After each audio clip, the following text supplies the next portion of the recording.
오늘로써 히스기야 이야기가 마무리되었습니다. 오늘 이 이야기는 히스기야 이야기는 역대하뿐만 아니라 열왕기하에도 이 히스기야의 이야기가 기록되어 있습니다.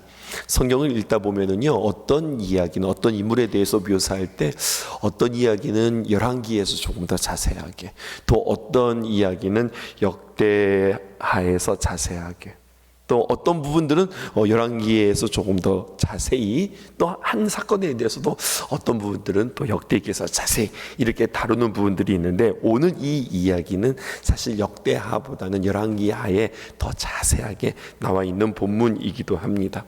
그리고 히스기야 왕을 이야기할 때마다 우리가 떠올리는 가장 대표적인 본문이 바로 24절로 압축되어져 있습니다. 그때에 히스기야가 병들어 죽게 되었으므로 여호와께 기도하매 여호와께서 그에게 대답하시고 또 이적을 보이셨다. 이렇게 끝나지 않고 또 이적을 보이셨으나, 이 표현이 좀 아쉬운 표현이죠. 함께 살펴볼게요. 줄거리는 이렇게 되었습니다. 히스기야가 죽게 되었는데 어떻게 되었는가? 병들어서 죽게 되었습니다. 열왕기하에 보면은요, 이 소식을 그냥 어느 날 갑자기 자기가 병들은 것이 아니라 하나님의 사람 이사야를 통하여서 그가 사형 선고 받습니다. 당신 죽게 되었습니다. 그런데 중요한 것은요, 오늘 성경을 보실까요? 24절에 보니까 그때에 이사야 선지자로 말미암아 당신 죽게 되었습니다 라고 이야기를 들어 히스기야가 병들어 죽게 되었으므로 그가 어떻게 했느냐? 여호와께 기도했다라고 성경에 기록되어 있습니다. 그 말을 들으면, 하나님의 말씀을 들으면 누구나 그 말에 사람들은 무너지게 되어져 있습니다. 그런데 히스기야는 그의 마음에 하나님의 말씀을 듣고 무너진 것이 아니라 기도하게 되었습니다. 기도로 자기 자신을 세워가는 거죠. 그러므로 우리는 누구인가 다시 한번 주님 앞에 고백할 필요가 있겠습니다. 우리는 성도, 우리는 신자라고 하는 말보다는 저는 개인적으로 성도라고 하는 말을 참 좋아하거든요. 우리 신자님들 이렇게 말하지는 않잖아요. 우리 성도님들 그렇게 표현하는데, 성도, 거룩함으로 구별된 사람들이에요. 세상과 다른 사람들을 성도라고 그러는 겁니다. 그럼 뭐가 다르냐? 우리 성도들은 문제를 만날 때 우리는 하나님 앞에 기도하는 사람들이 성도다. 여러분, 아주 단순하게 하지만 아주 명확하게 우리가 우리 자신들을 표현할 수 있습니다. 우리는 누구라고요? 하나님 앞에 기도하는 사람들. 문제를 만나면 하나님 앞에 기도하는 사람들. 또 문제뿐만 아니라 우리에게 기쁜 일이 있을 때, 그 기쁜 일이 있을 때도 우리는 교만하고 자만하는 것이 아니라 하나님 앞에 기도하는 사람이다. 오늘 히스기야를 보면 그가 문제를 만났을 때 하나님 앞에 기도하는 사람 맞았어요. 그런데 형통했는데 하나님 앞에 기도하지 않습니다. 그래서 오늘 성경에 여호와께 기도하며 여호와께서 그에게 대답하시고 또 이적을 보이셨으나, 이적이라고 하는 것은 병들어 죽었던 그가 다시 한번 살아나게 되어진 이야기가 성경에 기록되어져 있거든요. 이것을 이적이라고 표현하는 거예요. 그가 기도합니다. 아주 그만의 특별한 기도. 이 히스기야의 시그니처 기도가 있죠. 대표적인 기도. 그게 바로 무엇인가? 하나님 앞에 기도할 때 벽을 향해서 기도하는 면벽 기도가 열왕기하에 기록되어져 있습니다. 왜 그렇게 벽을 보고서 얼굴을 갖다 대고 그렇게 기도하는 걸까요? 이런 뜻이죠. 아무것도 보지 않겠다고 하는 자신의 의지입니다. 문제 앞에서 내가 아무것도 보지 않고 벽에다가 얼굴을 대고 기도한다? 그것은 오직 하나님만 보면서 기도하겠다라고 하는 겁니다. 그의 기도가 위대했던 까닭은 바로 무엇이냐면, 자꾸만 우리는 기도하면서 누구 보여주려고 기도하는 경우들이 많이 있는 것 같아요. 그런데 기도는 누구냐? 누구 보여주려고 기도하는 것이 아니라 하나님이 나를 바라보고 계시다라고 하는 것을 깨닫고, 기도는 하나님만 바라보면서 기도하는 거예요. 누구를 보여주려고 기도한다고 하는 것은요, 그 시선은 지금 누구 앞에 있는 거냐면 사람 앞에 있는 거예요. 사람 앞에서 보여주려고 기도하는 게 아닙니다. 오직 하나님께만 기도하겠다. 이것이 바로 면벽 기도의 본질이라 할 수 있겠습니다. 기도하면서 누구나 무엇을 확인하는 것인가? 내 앞에 하나님 계시다. 이것 가지고 기도하는 거죠.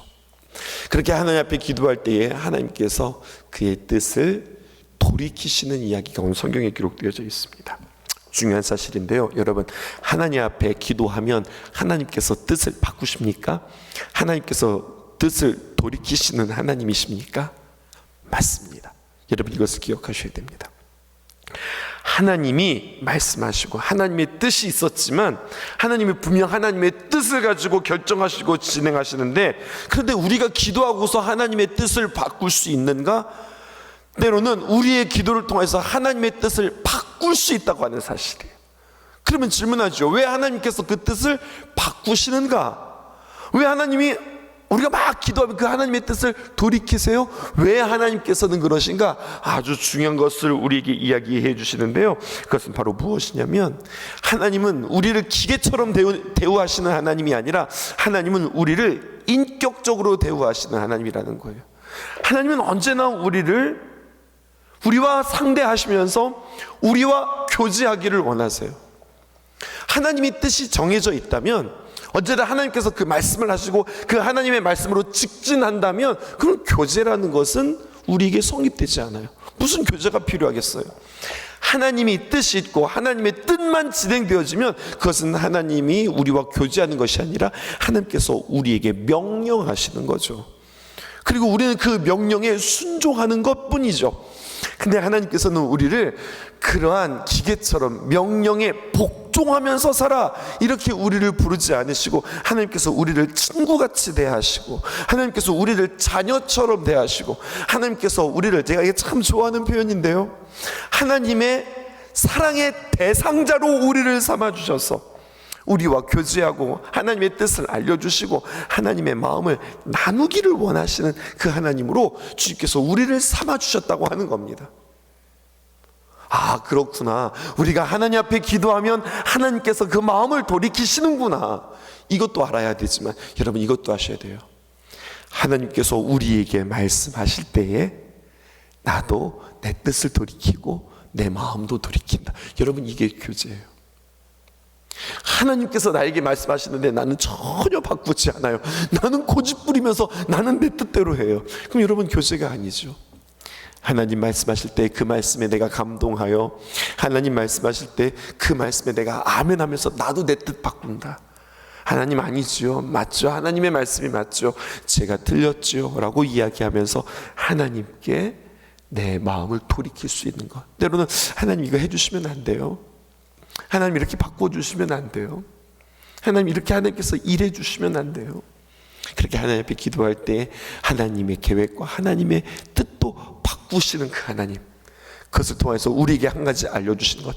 나는 너와 귀한 교제, 너와 함께 대화하며 내가 너를 친구 삼고 내가 너를 자녀 삼아 내가 너와 함께 이 땅에서 풍성한 삶들을 맛보게 해주기를 원한다라고 하는 하나님의 귀한 마음이 있는 겁니다. 이 이야기들이 24절에 기록되어져 있습니다. 25절 보실까요? 그렇게 하나님께서 그의 병을 고치시고 이적을 보이셨으나, 25절 보겠습니다. 히스기야가, 이 표현이 아쉽죠. 마음이 교만하여 그 받은 은혜를 보답하지 아니함으로 진노가 그와 유다 예루살렘에게 내리게 되었다. 오늘 성경이 기록되어 있습니다. 우리는 언제 마음이 교만하게 되어지는가?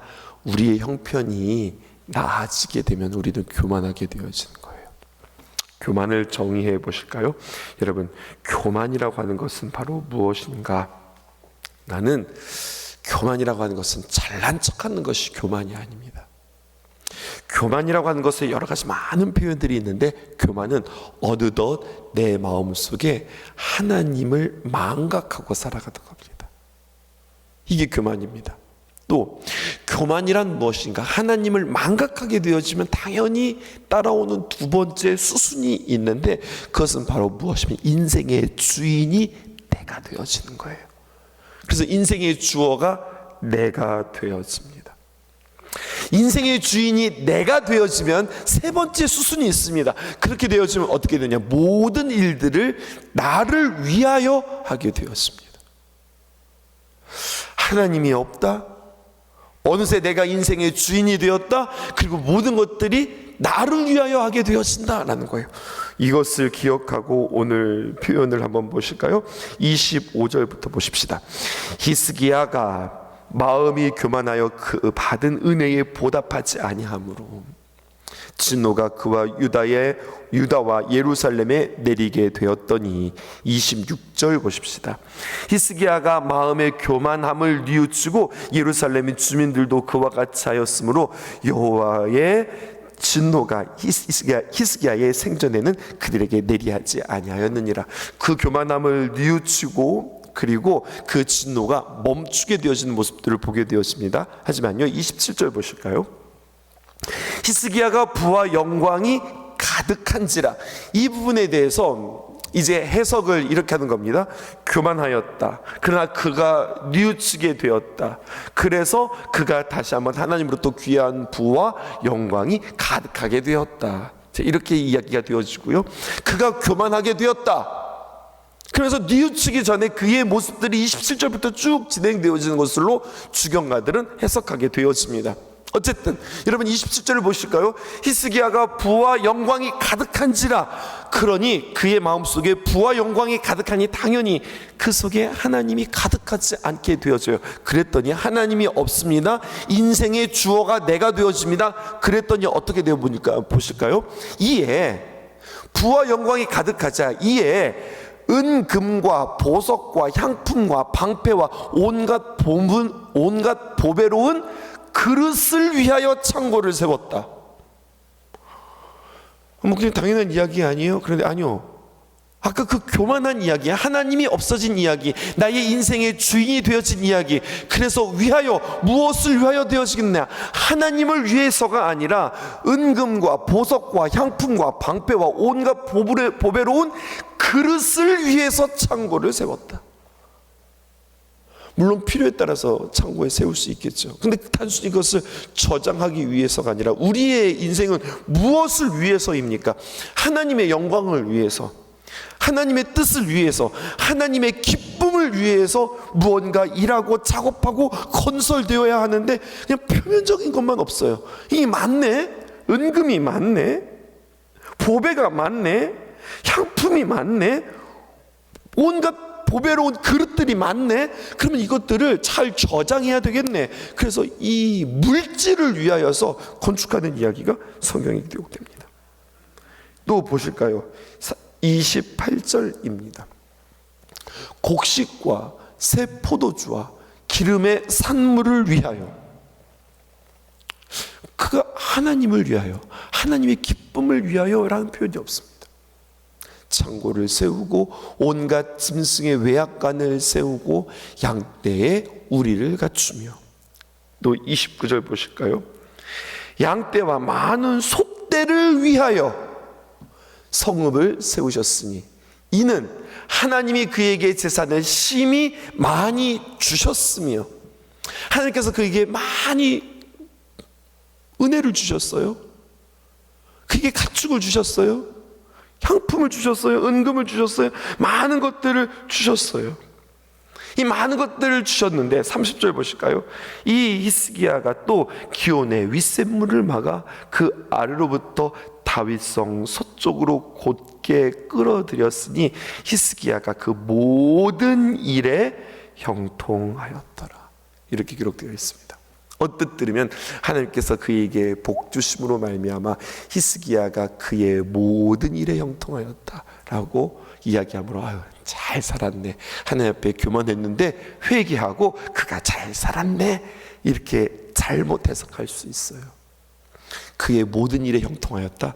우리 예수 믿는 사람들은 나를 위해 형통하는 일이 아니라 하나님의 뜻, 하나님의 진리, 하나님의 기쁨에 형통하게 되어지는 사람 되어야 해요. 많아졌는데 여러분, 많아진 것이 그로하여 그의 신앙의 진면목을 다시 한번 점검하게 되어지는 순간이 되어지더라는 이야기입니다. 그래서 31절에 성경에 이렇게 기록되어 있습니다.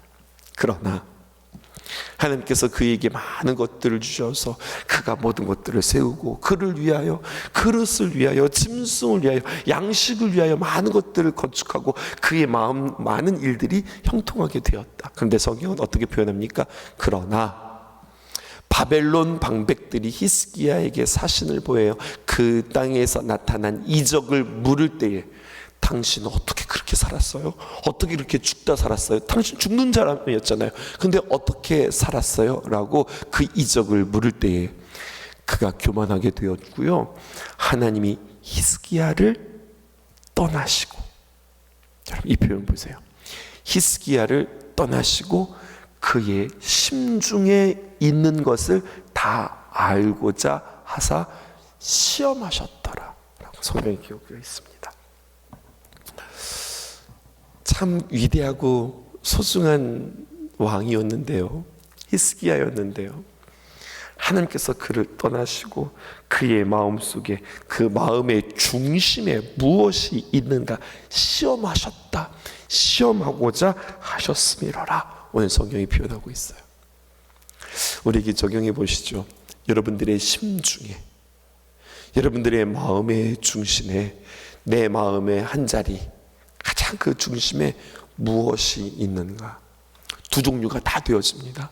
내가 잘 될 때에, 내가 형통할 때에, 내가 부족함이 없을 때에. 오늘 히스기야의 사례가 되어지겠죠.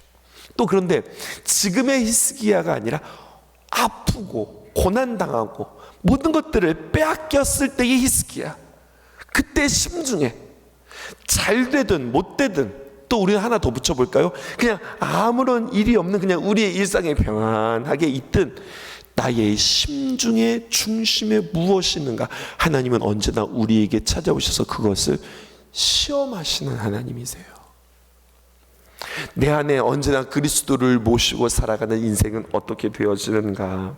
그 인생이, 그 심령에 있는 그 주님이 나에게만 머물러 있는 것이 아니라 그것은 다음 세대로 흘러가게 되어지고 신앙은 전수되어지게 됩니다. 그런데 그의 히스기야의 아들 므낫세가 이제 등장하게 되어지고, 내일부터 우리는 므낫세에 대해서 보게 되어지거든요. 히스기야의 아들 므낫세가 남유다에 있어서 최악의 악한 왕이 되었습니다. 그 이야기를 보게 되는 거예요. 오늘 히스기야를 우리가 만나면서 교만과 회개, 또 부와 명예라고 하는 제목을 우리가 만나면서 오늘 말씀의 중심은 아주 간단했습니다. 내 안에 무엇이 있는가? 예수 그리스도가 계시다. 이거 구체적으로 적용하고 마칠게요. 내 마음의 중심에 우리는 좋을 때나 나쁠 때나 예수 그리스도 모시면서 살아간다라고 하는 것의 구체적인 의미는 무엇일까? 이렇게 적용하고서 오늘 함께 기도할 수 있었으면 좋겠습니다. 언제나 내가 예수님을 기억하면서 내 마음의 한자리 예수님께 모시면서 살아가요. 내 안에 예수님이 있다, 내 안에 예수님 계시다, 언제나 의식하면서 살아가는 것, 이게 예수님을 내 안에 모시는 게 아니에요. 예수님을 내 안에 모신다고 하는 것은 이렇게 여러분들에게 오늘 도전하고 싶어요. 하나님의 귀한 말씀이 들릴 때에 내 마음속에 걸림이 있는가? 불편함이 있는가? 하나님의 귀한 말씀을 들을 때에 내 마음에 깨달음이 있고 내 마음속에 그렇구나라고 하는 아픔이 있는가? 하나님의 말씀이 좌우의 날이 선 검처럼 나에게 찾아와서 내 마음을 아프게 하는가? 여러분, 이것이 내 마음속에 주님을 가장 중심으로 모시는 삶의 구체적인 증거입니다. 하나님의 말씀이 들려올 때 맞아, 나 그렇게 살면 안 되는데, 맞아, 그렇지, 내가 그런 모습이지 라고 내가 주님 앞에서 아파하는가? 두 번째, 하나님의 귀한 말씀이 내 안에 들어와서 그 말씀으로 아파하는 것뿐만 아니라 내가 세상에 살아가면서 사람들을 만나고 이웃들을 바라보고 환경을 바라보고, 우리는 일주일 동안 그 경험들을 하게 되었는데요, 현장을 바라보면서 그 문제를 바라보며 나는 아파하는가? 아이고, 저거 너무 힘들겠다. 아이고 저거 너무너무 어렵겠다, 아우 저거 너무너무 안타깝다 라고 하는 그 이웃을 향한, 또 이 시대를 향한 아픔이 있는가? 여러분, 이것은 주님의 마음이거든요. 이것이 내 안에 예수 그리스도가 살아계신 아주 구체적인 증거입니다.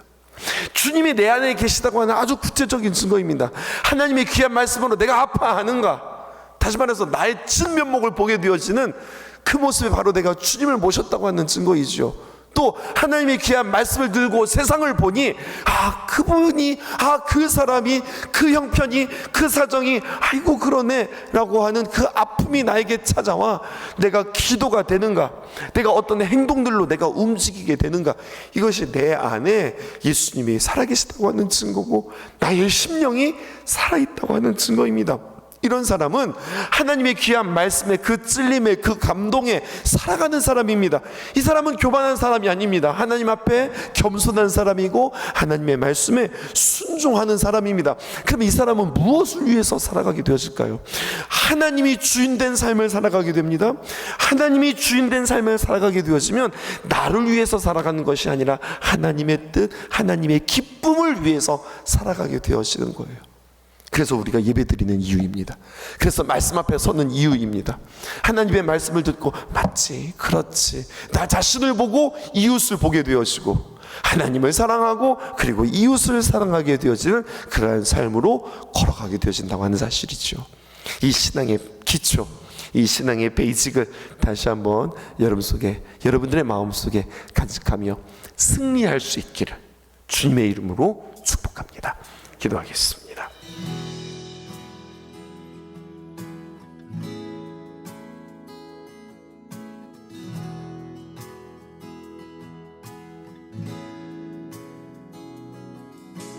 주님 앞에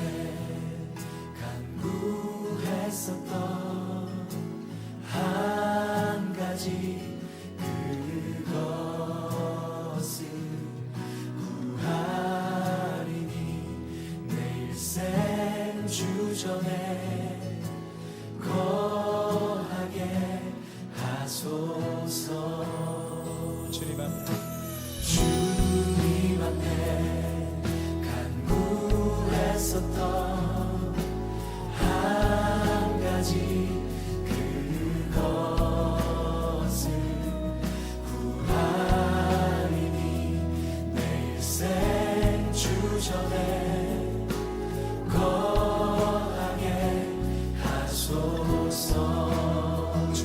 주의 아름다움을 바라보면서 내가 주님 전에서 주 찬양하리라. 주의 아름다움을 바라보면서 내가 주님 전에서 주 찬양하리라. 주님 앞에 간구했었던 한 가지, 그것은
주 찬양하리라 주의 아름다움 늘 바라보면서 내가 주님 전에서 주 찬양하리라 주의 아름다움 늘 바라보면서 내가 주님 전에서 주 찬양하리라 주의 아름다움 늘 바라보면서 내가 주님 전에서 주 찬양하리라 주의 아름다움 늘 바라보면서 내가 주님 전에서 주 찬양하리라 주의 아름다움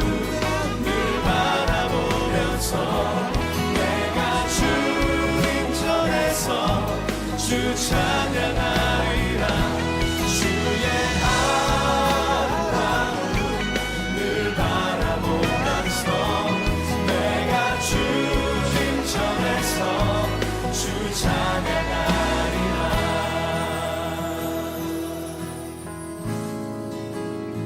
주 찬양하리라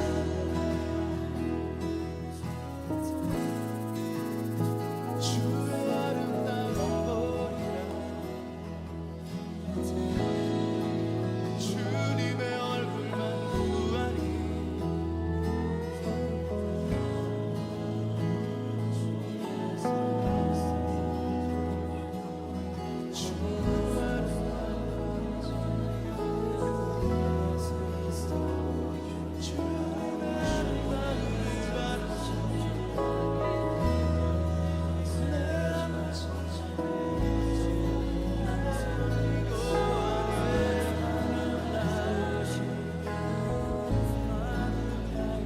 영원히 주의 집에 살리라